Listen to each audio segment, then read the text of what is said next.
ఇక YCP బహిష్కృత MLA Anam రామాయణరెడ్డికి మాజీ మంత్రి అనిల్ కుమార్ యాదవ్ సవాల్ విసిరారు. దమ్ముంటే నెల్లూరు నుంచి పోటీ చేయాల్సిందిగా పిలుపునిచ్చారు. వచ్చే ఎన్నికల్లో ఆనంపై ఓడితే రాజకీయాల నుంచి తప్పుకుంటానన్నారు. ఆనంకు చేతనైతే మొదట టీడీపీ నుంచి టికెట్ ఇప్పించుకోవాల్సిందిగా అన్నారు. ఆనం రాజకీయాలను నెల్లూరు సిటీలోనే ముగిస్తానని అన్నారు. టీడీపీలో ఆనం సత్తా ఏంటో ఆయనే తేల్చుకోవాలన్నారు.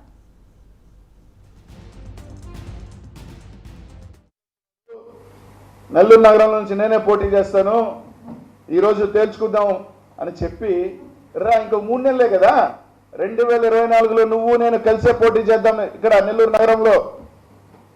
ఈరోజు సవాలు విసురుతున్నా, నీకు 70 పైచీలిక. రేపు ఎన్నికలు నేను పోటీ చేసేటప్పటికి నా వయసు 44.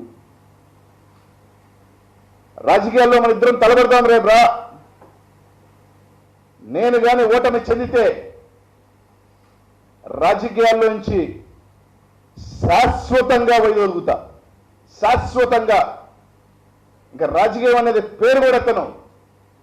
నువ్వు ఓడిపోతే ఎట్టా ఇంకా నీకు సమాప్తే కదా. 70 తర్వాత ఈసారి ఓడిపోయిన తర్వాత ఇంకేం ఉండేది కూడా లేదు కదా. కాబట్టి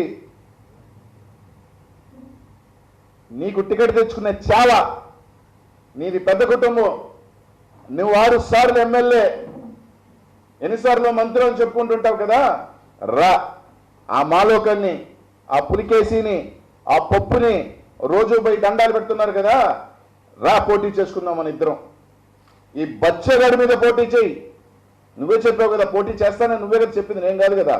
రాజీనామా చేసిరా పోటీ చేసుకుందాం అని చెప్పింది నువ్వే కదా.